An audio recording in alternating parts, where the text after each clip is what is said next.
Di tayo natuloy kahapon dahil walang kuryente.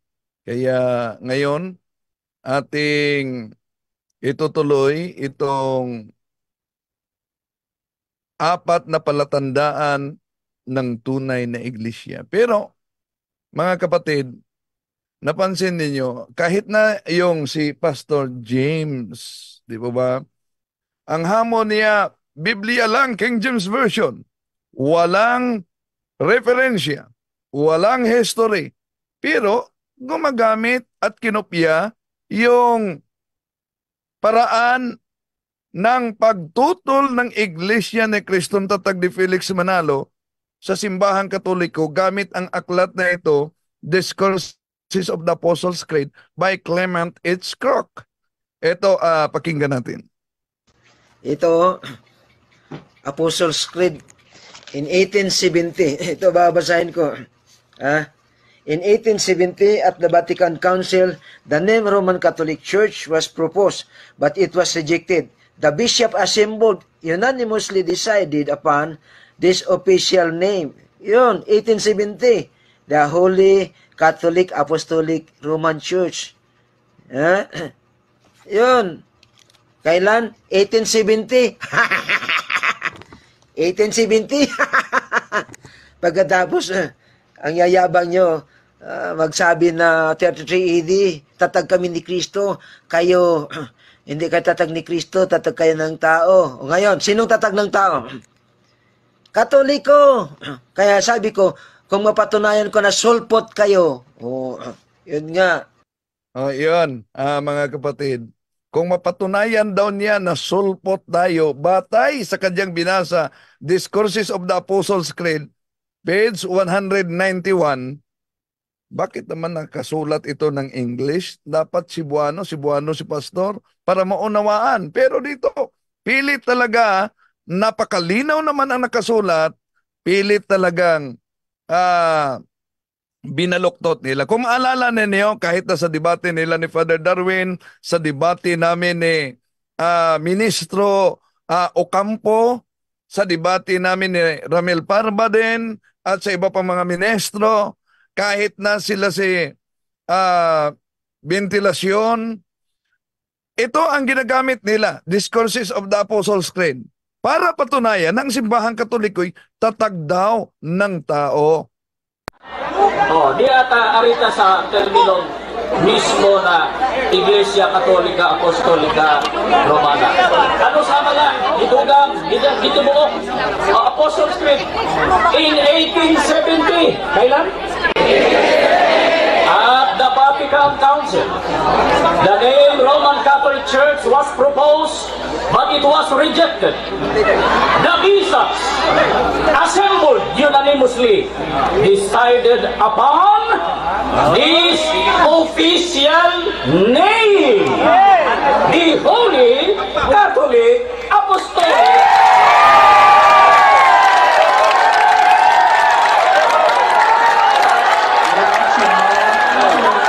So napansin nyo, patawa-tawa pa sila na para bang naka-score sa sigawan.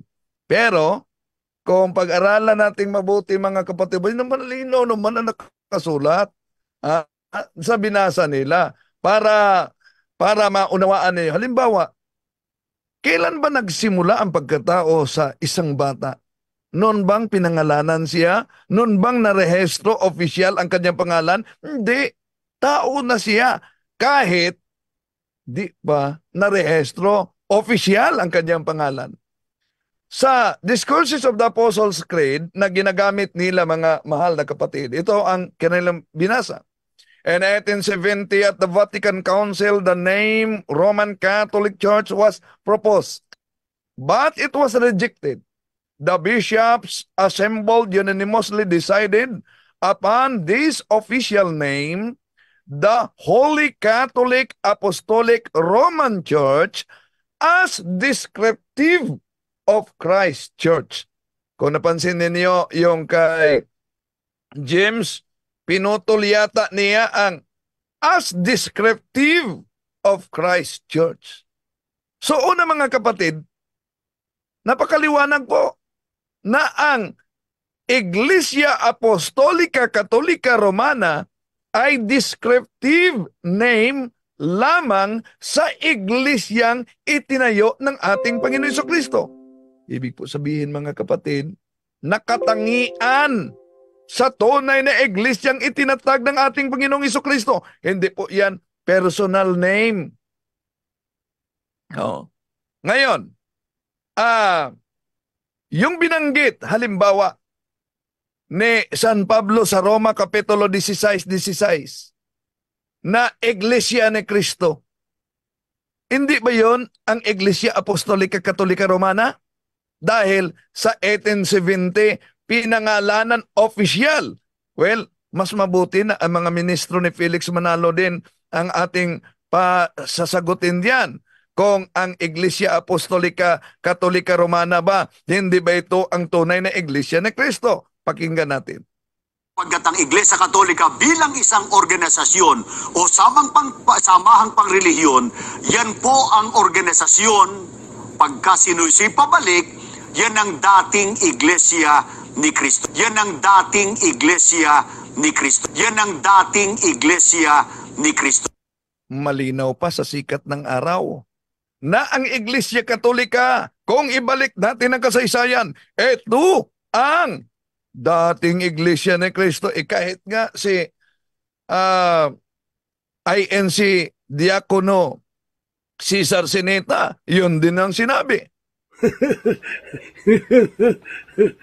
Mali po ang pagkaunawa nitong si Talibong.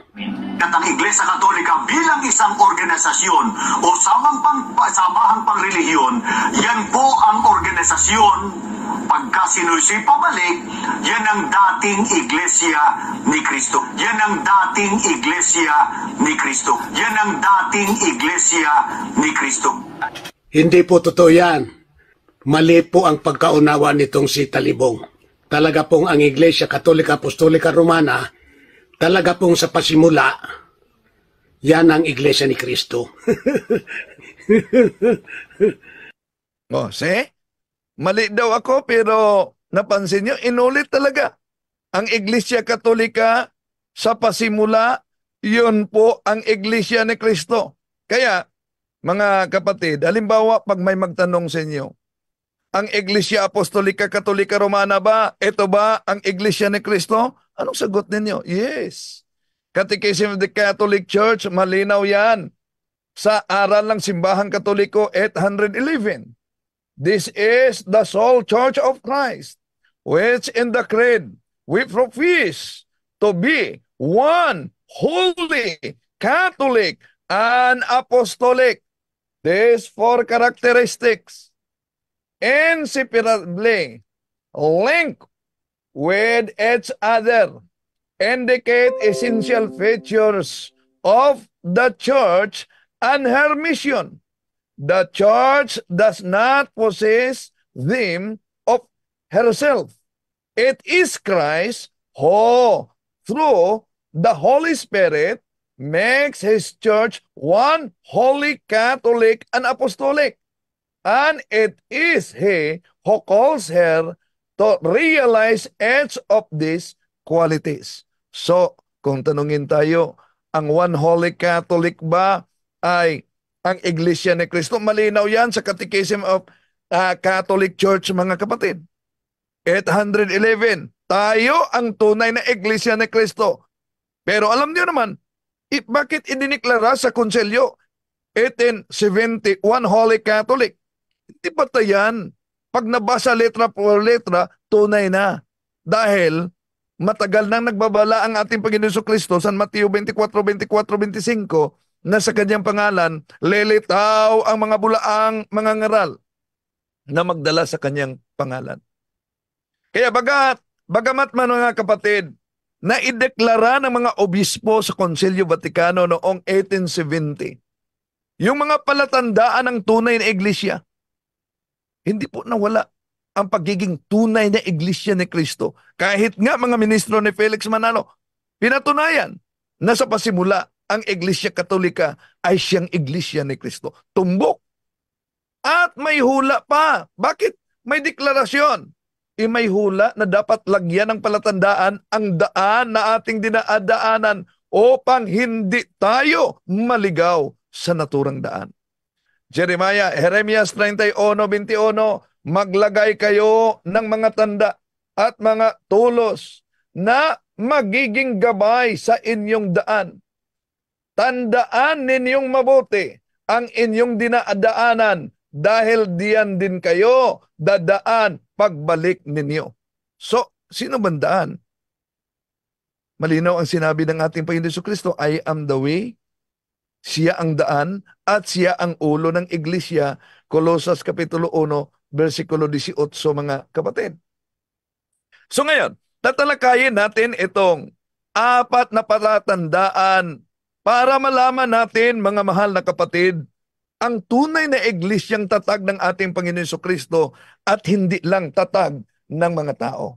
Dahil sa ating modernong panahon ngayon, alam niyo naman, libo-libong mga nagsusulputang sekta na itinatag lamang ng mga tao at nakarehistro sa Securities and Exchange Commission.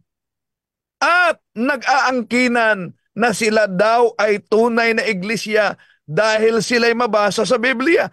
Non sequitur, it does not follow. Bakit? Iglesia ni Cristo, Roma 16:16, mabasa.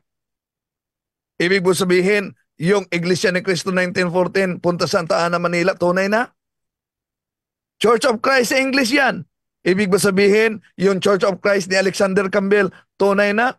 So, mga mahal na kapatid, paano po natin malaman na dahil libo-libo na mga sikta ngayon na nagsusulputan na tatag lamang ng tao sa ating panahon, paano natin malaman ang iglesyang tatag ng ating Panginoon Jesucristo? Malaman ba natin sa pamamagitan ng pangalan ng naturang iglesia na mabasa word for word, letra por letra sa Biblia, yun po ba ang basihan para sa tunay na iglesia? Ganon ba? Tulad sa sinabi ko, Iglesia ni Cristo, isa rehistrasyon nga nila sa Securities and Exchange Commission, nakasulat sa Artikulos de Incorporación para Paul 4, Cuelos Fundadores de esta Asociación son Felix Manalo.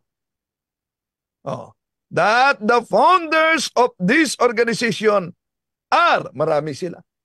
Pero alam niyo ba, sila na nag-aangkin na tunay dahil mabasa sa Biblia, letra por letra, kadalasan sa kanilang katanungan, mga kapatid, meron ba kayong mabasa sa Biblia? Isang talata lang. One Holy Catholic Iglesia Apostolica Katolika Romana? Meron o wala? Yon ang kanilang katanungan. Ngayon, pag ginamit natin yung Confraternity Version, ang siguro, abay, pirated the Bible. Invented, printed. Pero ilabas natin sa susunod na pagtalakay natin ang dokumento, kaugnay diyan, mga kapatid. No? Pag may mabasa, abay, peke daw. Maghanap naman doon sa di mabasa. Ano nga ba talaga, kuya? So, ngayon, tatalakayin natin, mga kapatid, dahil ito'y palaging ginagamit nila, aklat, na the Discourses of the Apostles' Creed, para tutulan nila na ang simbahang Katoliko ay tatag ng ating Panginoon Jesucristo. At yung claim nila na mabasa sila letra por letra, word for word sa Biblia, abay, alam nyo, napakahina na argumento.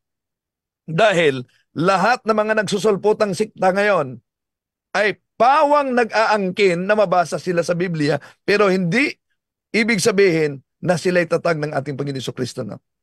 Kaya napakababaw. Very illogical, mga kapatid. Dahil alam naman natin na yung mga sikta na nag-aangkin ng mabasa sa Biblia ay sumulpot lamang sa tabi-tabi. Gamit ang Biblia, iba-iba ang kanilang tagapagtatag, iba-iba ang kanilang pangalan, iba-iba ang kanilang doktrina, dahil sila ay produkto sa maling interpretasyon sa Biblia. Ngunit tandaan natin, ang Biblia ay produkto sa tunay na iglesia. Kaya hindi pangalan na makikita, mabasa sa Biblia letra por letra, ang batayan, ang basihan mga kapatid, para malaman natin ang tunay ng iglesyang tatag ng ating Panginoon Jesucristo. Ngayon, kung hindi pangalan, ano? Mga mahal na kapatid, para malaman natin ang tunay na iglesia na tatag ng ating Panginoon Jesucristo, tingnan natin yung biblical na batayan sa palatandaan o katangian ng tunay na iglesyang tatag ng ating Panginoon Jesucristo. Ano yung mga palatandaan na yon? May 4 na palatandaan para malaman natin ang tunay na iglesyang tinatag ng ating Panginoon Jesucristo. Mula sa libu-libong sektang nagsusulputan sa ating panahon ngayon, na nagsisulputan lang sa tabi-tabi sa iba't ibang bansa at kahit na dito sa Pilipinas. So, ano yung mga 4 na palatandaan? Ang una, of course, sa English, one. Isa. Sa Cebuano, una. One. Isa. Ibig sabihin, ang tunay na iglesia, mga kapatid, na tatag ng ating Panginoon Jesucristo, ay isa lang ang kaniyang itinatag. San Juan 17:17, Sanctifica eius en veritate, sermo tuos veritas es, yun ang panalangin ng ating Panginoon Jesus. Hindi nagtatag ang ating Panginoon Jesucristo ng maraming mga sikta, tulad sa mga protestante na lumabas ngayon at sa mga nagsusulputang sikta. Bakit mahalaga, mga mahal na kapatid, ang pagiging isa sa iglesyang tatag ng ating Panginoon Jesus? Dahil kung tingnan natin ang nakasulat sa banal na kasulatan, malinaw ang sinabi ni San Pablo. 1 Corinthians chapter 12, verses 12 up to 14, ituloy natin sa 20. Ito ang sinabi ni San Pablo. Just as the body is one, and just many members, though many, are one body, so it is with Christ, for by one Spirit we were all baptized into one body, Jews or Greeks, slaves or free, and all were made to drink of one Spirit. For the body does not consist of one member, but of many, as it is. There are many parts, yet one body. So, malinaw, mga mahal na kapatid, ang pahayag sa Biblia na maraming mga membro ikumpara sa nag-iisang katawan. At ang iisang katawan na tinutukoy nito, walang iba, kundi ang iglesia. Yon ang mabasa natin sa Efeso Kapitulo 5:23. For the husband is the head of the wife, as Christ is the head of the church, his body, of which he is the Savior. So malinaw ang pahayag ni San Pablo, mga kapatid, at dagdag pa niya sa Colossians chapter 1 verse 18. Ito ang mabasa natin. And he is the head of the body, that is the church. He is the beginning, the firstborn from the dead, so that he should be supreme in every way. So napansin niyo ba, si Kristo ang ulo sa iglesia? Pero ikumpara natin sa iba't ibang sikta, mga kapatid, tinanggap nila si Kristo na ulo ng iglesia. Ngunit ang tunay na iglesia, abay tinalikuran nila. So ano ang resulta? Pag ulo lang, walang katawan, parang manananggal na yan.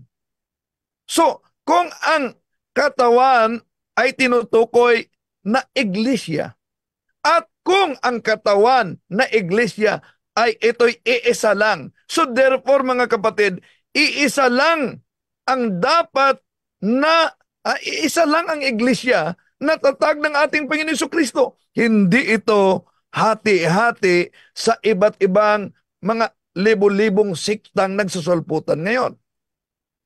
Ngayon, paano makikita itong nag-iisang tunay na iglesyang tatag ng ating Panginoon Jesucristo? Takot sila sa history. Bakit? Dahil si John Henry Cardinal Newman, na isang protestante noon na converted sa simbahang Katoliko, sabi niya, to be deep in church history is to stop to be a Protestant. Adversely, to be deep in church history is to be to cease to be deep in church history is to become a Protestant. So, historically mga kapatid, wala pang mga sumulpot na protestante noon, may nag-iisang Kristiyanong simbahan lang na kilala ng mga tao at walang iba kundi ang simbahang Katoliko. Kung tingnan natin sa kasaysayan, kaya nga takot sila sa mga history. Sa Compton's Encyclopedia and Fact Index, Volume 20, page 2024, Roman Catholic Church, for the first 1,000 years after the death of Jesus Christ, all Christians were members of one religion, Christianity. There were no separate sects or branches of Christianity as there are today. The word Catholic means universal. And for the first 1,000 years, all Christians were members of the Catholic Church. See? Kaya takot sila sa history, pero gumagamit ng aklat at ginawang history. Ito pa, Young Students Learning Encyclopedia, Volume 15, page 2292. The word Catholic means universal. And for those first 1,000 years after the death of Jesus Christ, all Christians were members of the Catholic Church. Napakalinaw, mga kapatid. Ngayon, ikalawang palatandaan sa tunay na iglesyang tatag ng ating Panginoon Jesucristo, walang iba, holy. Ang iglesia ay banal. Dahil ang nagtatag ng iglesia, ang ating Panginoon Jesucristo, banal. Kaya, banal ang kanyang itinatag. Yan ang simbahang Katoliko, mga kapatid.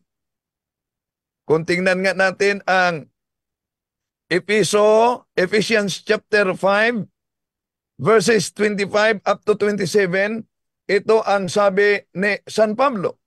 Husbands should love their wives, just as Christ loved the church and sacrificed himself for her,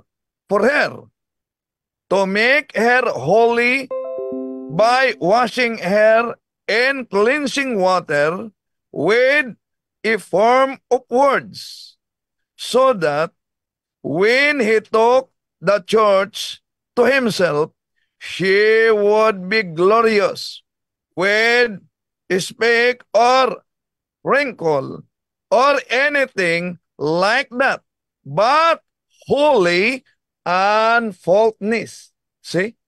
Napakalinaw ang nakasulat sa Biblia, mga kapatid. Kaya ang simbahan, ang iglesia, ay tinatawag na banal. Ayon kay San Pablo, balikan natin sa 1 Corinthians chapter 1 verse 2.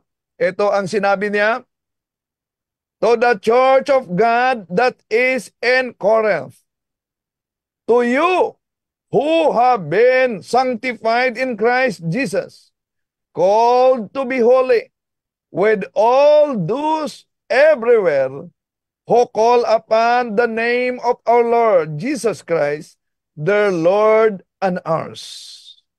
So, bawat isa'y tinatawag sa kabanalan.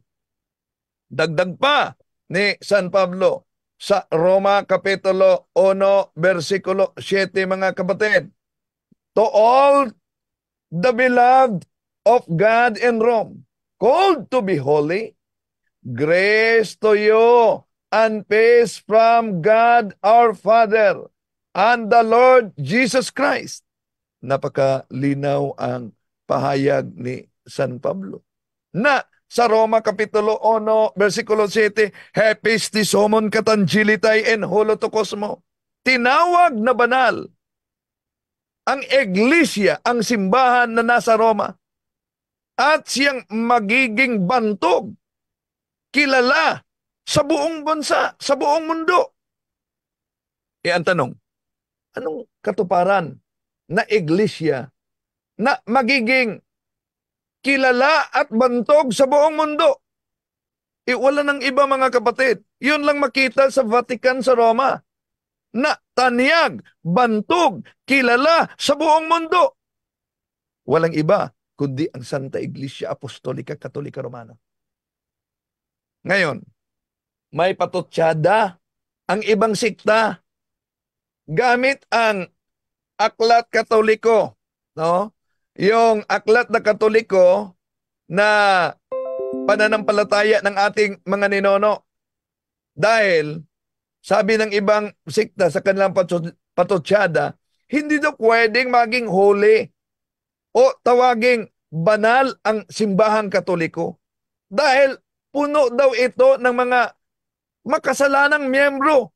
Lalo na yung mga pare, may mga paring ng molestia daw, may mga paring may sikretong karelasyon, may mga pare daw na bakla, may mga santo papa na makasalanan, at gagamitin pa nila itong aklat na ang pamagat pananampalataya ng ating mga ninono ni James Cardinal Gibbons.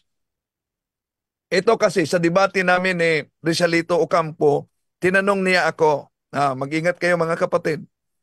Sabi ni Rizalito Ocampo, ministro ng Iglesia ni Cristo, Mr. Talibong, sabi mo na isa sa mga palatandaan ng tunay na iglesia ay ang pagkabanal. Kung mabasa ko sa aklat ng ang may akda ay kardinal, nabulok na ang moralidad sa sinumang nagsasabing Katoliko. Ang Katoliko ba ay santa o ang Katoliko ay impakta? Mag-ingat kayo. At ito ang kaniyang ginagamit, mga kapatid.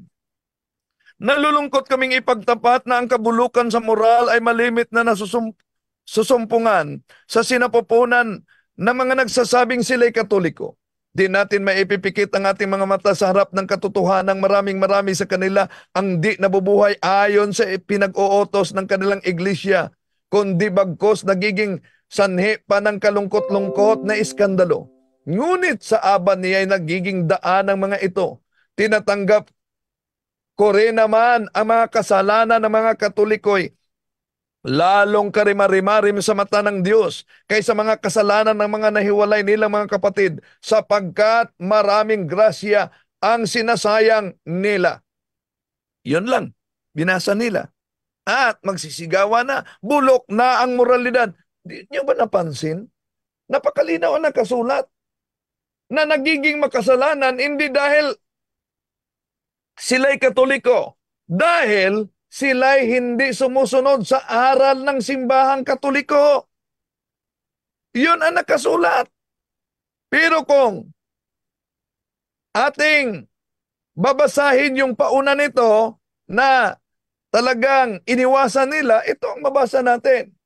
Ang pagkabanal ay isa ring tanda ng tunay na iglesia, sapagkat sa dasal na sumasampalataya ay sinasabi natin ang ganito, sumasampalataya ako sa Santa Iglesia Katolika. See?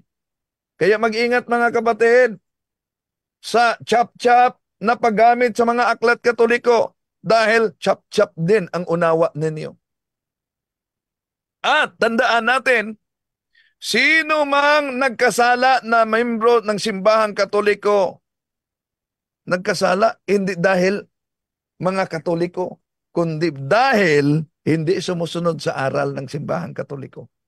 Pero ang kasaysayan nagpatunay na dami ng mga makasalanan na sumusunod sa aral ng simbahang Katoliko, at ito'y naghatid sa kanila patungong daan sa kabanalan. Hindi sukatan, mga mahal na kapatid, na kung merong mga miyembro na makasalanan, merong mga kaanib na marumi. Hindi rin sukatan kung merong miyembro na malinis at banal para ikaw ay tunay na iglesia na. Hindi po yan makasira, mga kapatid, yung karumihan, yung kasalanan sa pagiging tunay na iglesia. Hindi po validate, hindi po maka-nullify ang pagiging makasalanan sa mga kaanib, sa mga nagiging kaanib sa simbahang Katoliko sa pagiging tunay na iglesia. Bakit? Una, tandaan ninyo, ang tinutukoy nating banal ay yung kinaanibang iglesia, yung kinaanibang simbahan. Ang mga taong umanib, pwedeng maligaw ang landas. Pwedeng magiging masama. Pero ang inaniban nilang iglesia, mananatiling banal. Halimbawa, sa 12 apostoles na pinili ng ating Panginoong Hesus, San Juan Kapitulo 6, versikulo 70. Ang isa dito, mga kapatid, ay naging masama. Si Judas Iscariote nagiging traidor sa ating Panginoong Hesus. At dahil si Judas ba ay nagkasala, ibig po ba sabihin yung buong iglesia na ay nawala na sa kabanalan? Yun buong bang mga apostoles ay nawala na sa kabanalan? Kung tingnan natin, nung hinuli nga ang ating Panginoon Jesucristo, lahat ng mga apostoles nagtatakbuhan, iniwan ang ating Panginoong Hesus. Nagkasala sila.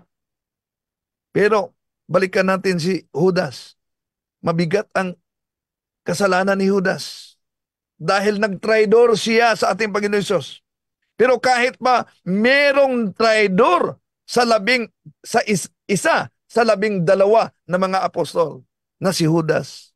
Alam niyo ba sa Biblia, ang mga apostoles tinawag pa rin na banal na mga apostoles.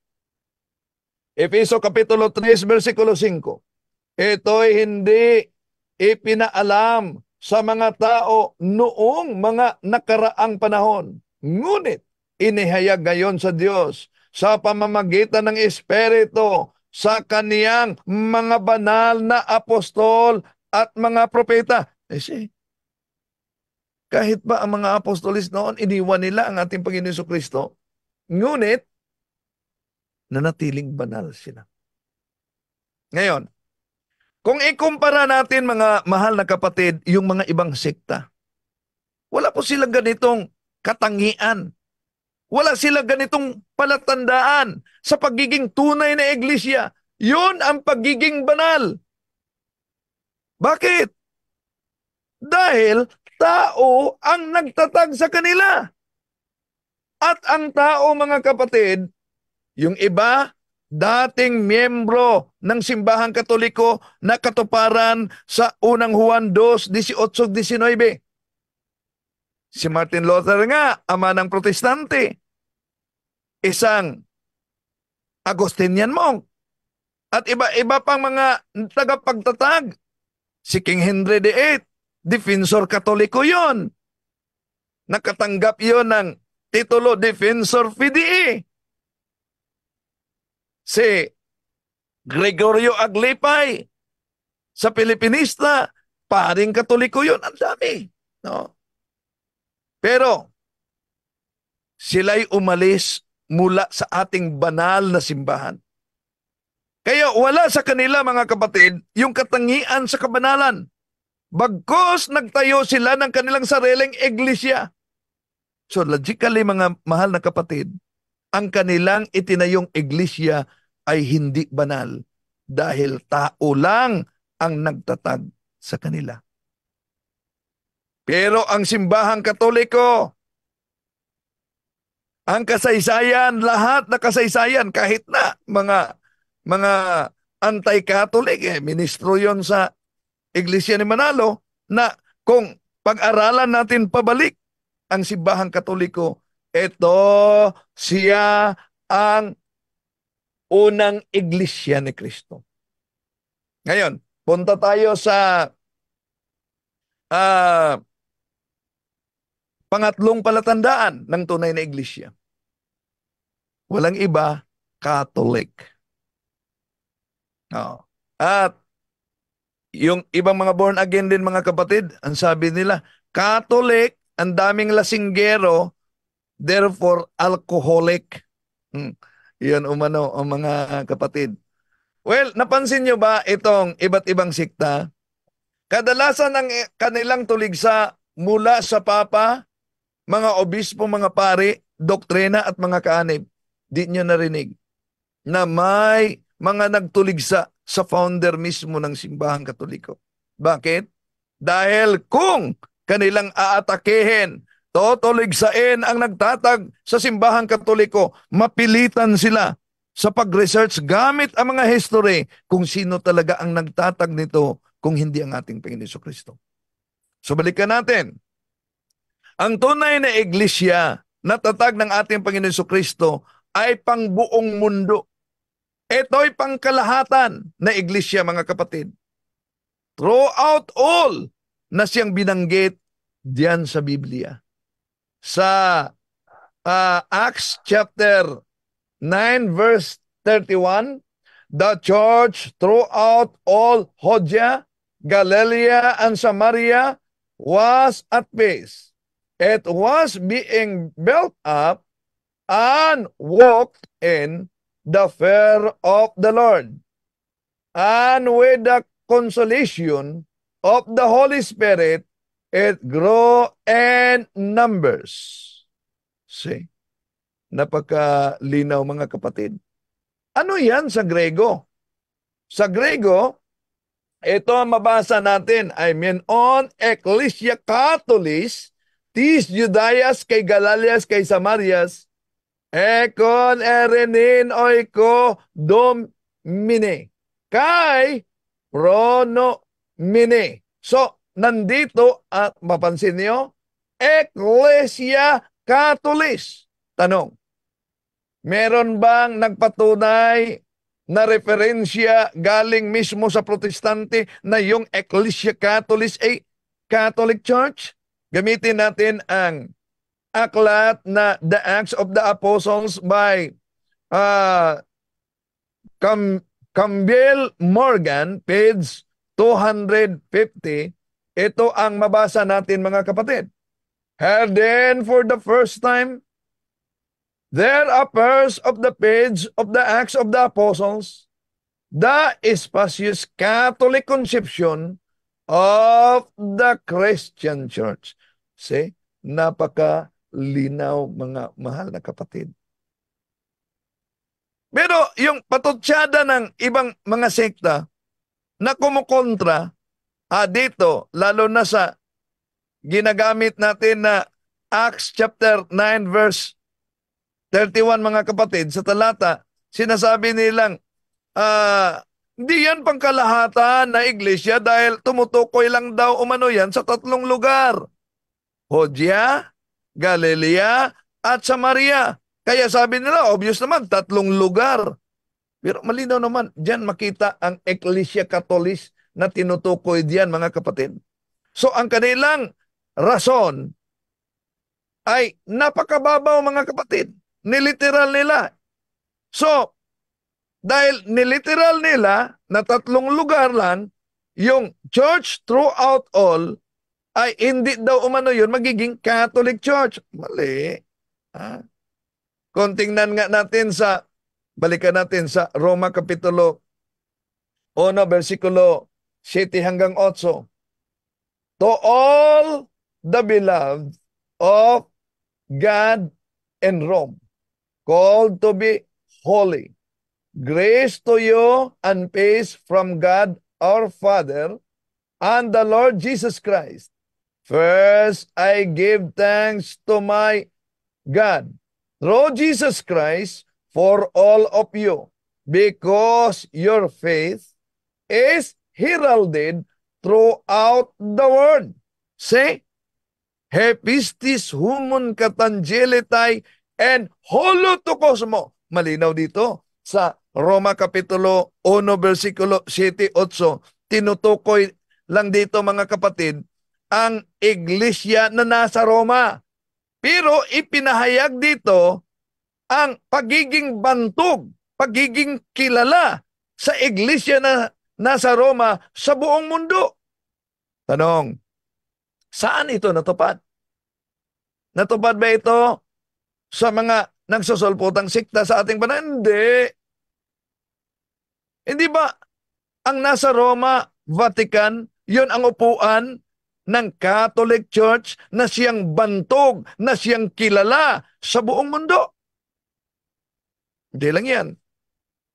Kung tingnan natin ang pahayag sa ating Panginoon Jesucristo, Mark chapter 11, verse 17. He told them, the scriptures declare, my temple will be called a place of prayer for all nations. But you have turned it into a den of thieves. So ang ating Panginoon Jesucristo mismo ang nagpahayag niyan. Take note, ang punto sa context na ito sa Biblia mga kapatid, my temple will be called a place of prayer for all nations. Ito po future tense na sinabi ng ating Panginoon Jesucristo. At ito ay tinutukoy sa simbahang Katoliko dahil napaka-obvious mga kapatid. Kumakalat ang Santa Iglesia Apostolika Katolika Romana kahit saan na panig ng mundo.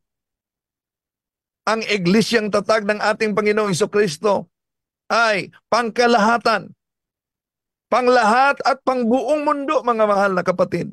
Dahil ang mga miyembro nito ay mula sa iba't ibang nasyon, lahi ng iba't ibang mga tao at iba't ibang salita na siyang tinutukoy sa Revelation chapter 7 verse 9. After this I had a vision of a great multitude which no one could count, from every nation, race, people, and tongue. They stood before the throne and before the Lamb, wearing white robes and holding palm branches in their hands. See? Napakalinaw mga mahal ng kapatid. So yan kung bakit ang simbahang Katoliko ay nasa iba't ibang lahi ng tao, iba't ibang mga lingwahe, at iba't ibang nasyon. Ang iglesyang tatag ng ating Panginoong Hesus ay pangkalahatan, panglahat, pangbuong mundo, dahil ang misyon nito na binanggit ni Bro Angel kanina ay gawing Kristiyano ang lahat ng tao sa buong mundo. Sa ating mga laiko, simula sa domestic church, walang iba ang ating pamilya. Ayon sa Marcos Kapitulo 16, versikulo 15, he said to them, go into the whole world and proclaim the gospel of every creature. Napakalinaw mga kapatid. Ang pahayag mismo ng ating Panginoong Hesukristo, dagdag pa sa mga apostoles, Acts chapter 1 verse 8. But you will receive power when the Holy Spirit comes upon you, and you will be my witnesses in Jerusalem, throughout Judea and Samaria, and to the ends of the earth. Napakalinaw ang misyon ng simbahan. At dagdag pa niya sa Mateo Kapitulo 28, versikulo 19, go therefore and make disciples of all nations, baptizing them in the name of the Father, and of the Son, and of the Holy Spirit. At sa 20, kung ituloy natin, and omnibus debus osque en sicula seculorum. Kaya nga po mga mahal na kapatid, kahit sa iba't ibang bansa, kahit na sa bansa na matindi ang persecution, sa bansang ah, kung saan marami ang Islam, sa bansa kung saan marami ang Judaismo, Hinduismo, kahit na yung komunismo, meron pa ring simbahang Katoliko.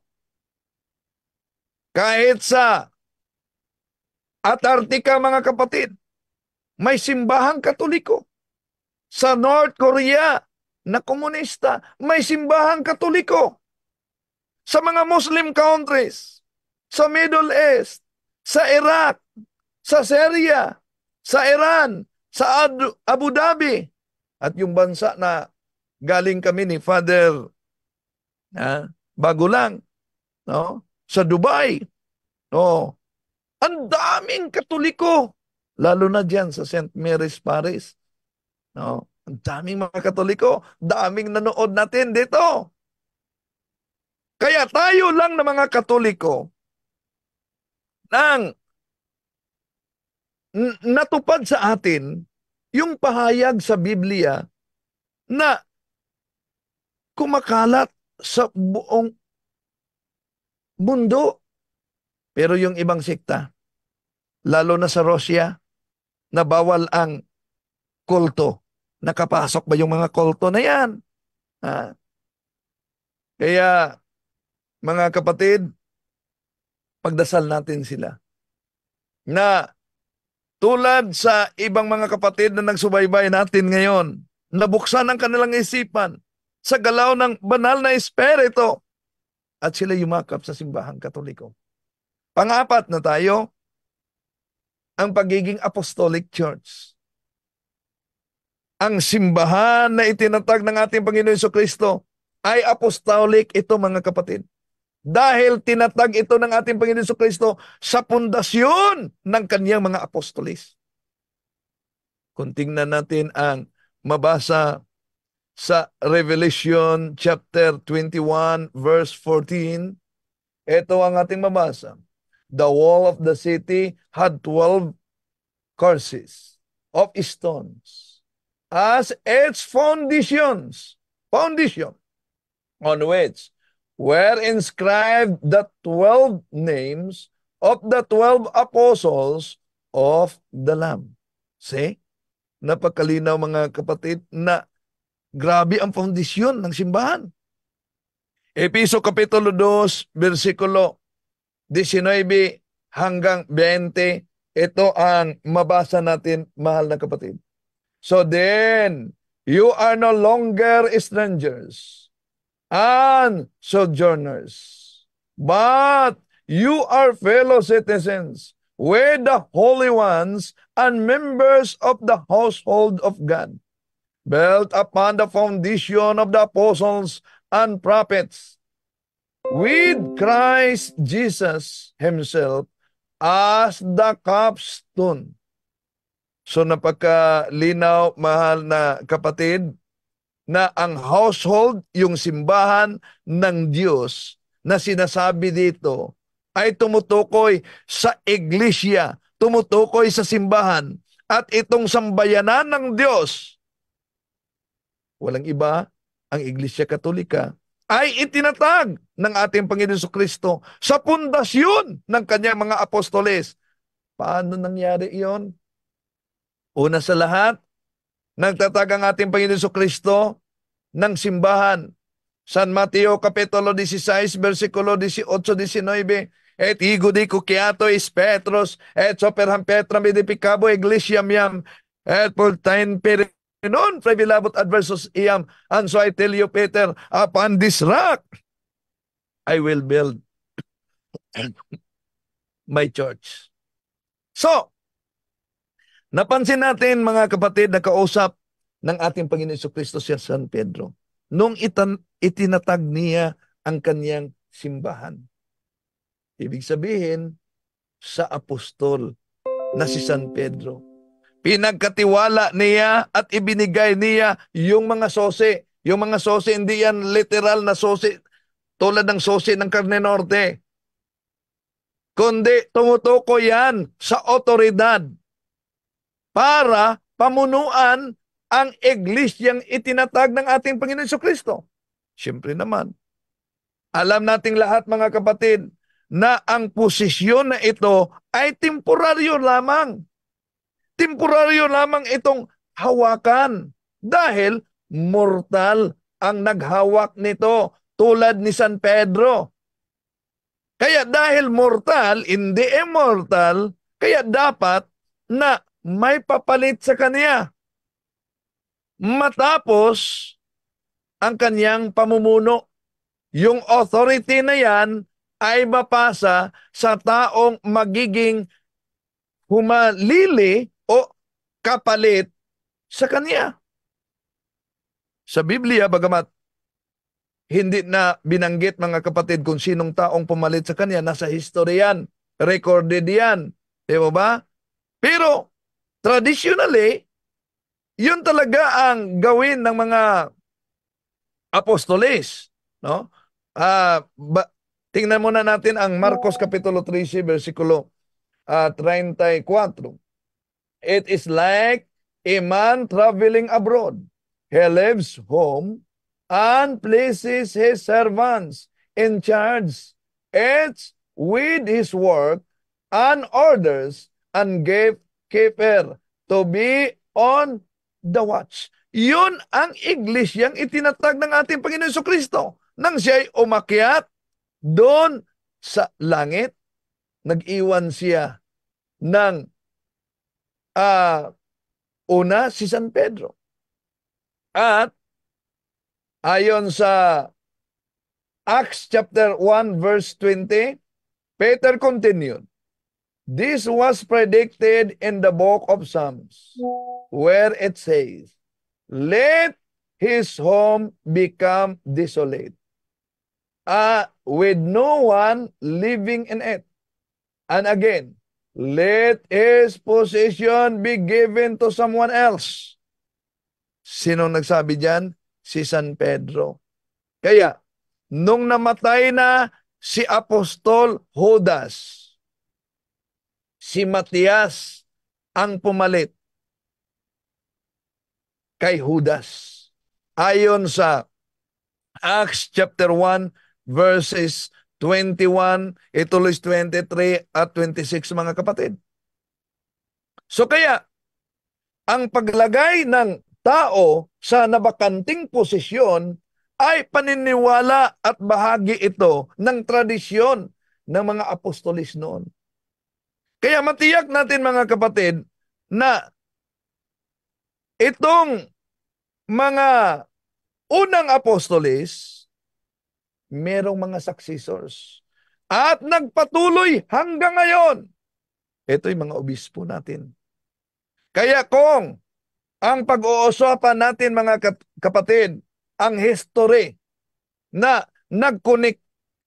konektado sa otoridad ng simbahang Katoliko, pabalik sa kasaysayan ng mga apostolis noon, walang iba kundi ang simbahang Katoliko. Di yan makita sa mga sikta, mga kapatid, na sumulpot sa bagong panahon lang. Walang ibang sikta mga kapatid na may kasaysayan pabalik sa mga apostolis. Kaya nga tanungin niyo sila sa taong 400, taong 300, taong 200, sinong ituro ninyong mga kasama? Wala. So tanging ang Catholic Church lamang ang may legit, merong genuine apostolic origin mga kapatid. Mula sa mga apostolis, sa kasaysayan nito, kahit nasa ating mga kaparian, sa mga obispo, sa Santo Papa. Kung tingnan natin sa Webster's Dictionary, page 544, Peter, masculine proper name, Simon Peter, fisherman of Galilee, one of the 12 apostles, and the first pope of the Roman Catholic. So ibig sabihin mga kapatid, halimbawa, ang obispo ng Roma na si Pope Francis ngayon, ika-266 na successor mula pa ni San Pedro. Ang patriarka sa Constantinople Orthodox, mga kapatid, ang kasaysayan nila, successor ni San Andres. Ang patriarka sa Alexandria, yon ay Coptic Catholic Church. Ang kasaysayan nila, successor ni St. Mark. Ang obispo o patriarka ng Armenia, yung tinatawag na Armenian Catholic Church, historically, ang successor nila ay si San Bartolome. Ang obispo o patriarka ng Iraq, yun ay ang Chaldean Catholic Church. Historically, ang successor nila ay si Santo Tomas at si Santo Mateo. Ang obispo at patriarka ng Jerusalem, historically, ang successor nila, walang iba, ay si Apostol Santiago. Ang obispo at ang patriarka ng Damasco, yon ang tinatawag na Syriac Catholic Church. Historically, ang successor nila ay si Santo Tomas at si San Mateo. So, lahat ng mga churches na ito ay kabilang nag-iisang banal na simbahang Katolika, Apostolika, Romana, mga kapatid, na may communion, connected sa obispo ng Roma bilang kanilang leader. Ito ang Santo Papa. Maliban lang sa puwersa ng Orthodox na kahit ito'y ay may apostolic, kaso sila'y humihiwalay, umalis sa leadership ng Bishop of Rome sa taong 1,000 years, mga kapatid. 1,000 years ago na. No? Dahil maraming isyu ang doctrinal, political at iba pang mga isyu. So, ito ang palatandaan sa tunay na iglesia, apostolic, na imposibleng makita natin sa mga siktang protestante.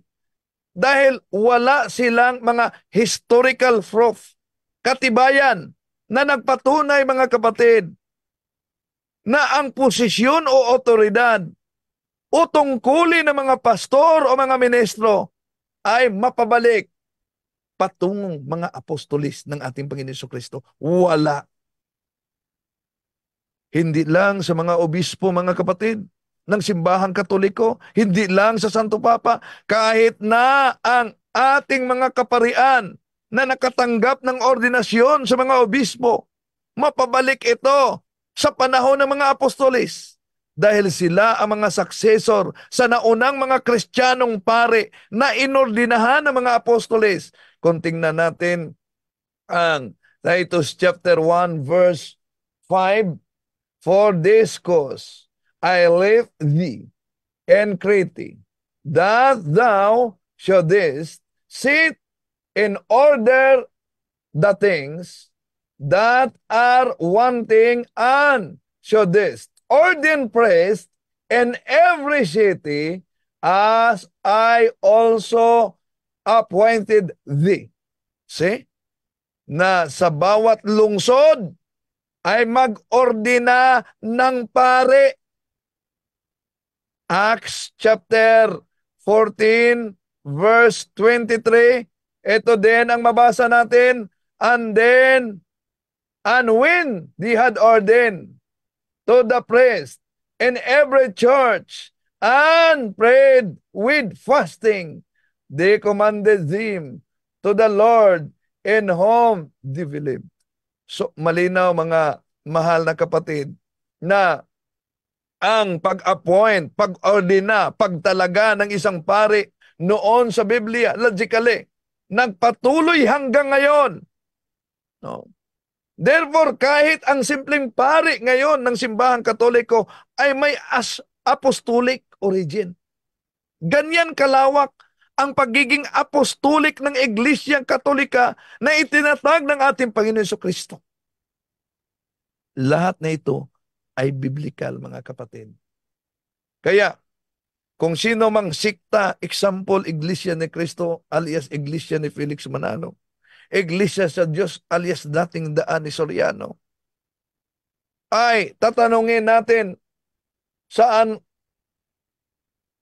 meron ba silang mga mabasa na kasaysayan na nakadugtong sa wala.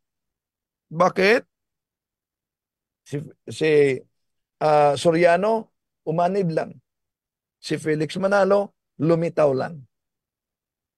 Kaya mga mahal na kapatid, ang tunay na iglesia na wala sa sektang tatag lamang ng tao, 1. 1 Corinthians chapter 12, verses 12, 14, up to 20. Holy. Ephesians chapter 5, verse 25 to 27. Catholic. Acts chapter 9, verse 31, iminyon Ecclesia Catholis, tis Judaeas kay Galileas kay Samarias, erinin ekininoy kumudumini. Apostolic Church. Ephesians chapter 2, verse 19, 20. Kaya yung pinagdikdikan nila na ang simbahang Katoliko ay natayo daw. Kailan? 1870? Ito, Apostles' Creed in 1870. Ito babasahin ko. In 1870, at the Vatican Council, the name Roman Catholic Church was proposed, but it was rejected. The bishop assembled unanimously decided upon this official name. Yun, 1870. The Holy Catholic Apostolic Roman Church. Yun. Kailan? 1870. 1870. Pagkatapos, Ang laki pala ng kanyang bunganga. Sana ganun kalaki din ang utak sa pag-unawa. Maraming salamat po mga kapatid. Balik ko kay Bro Jando.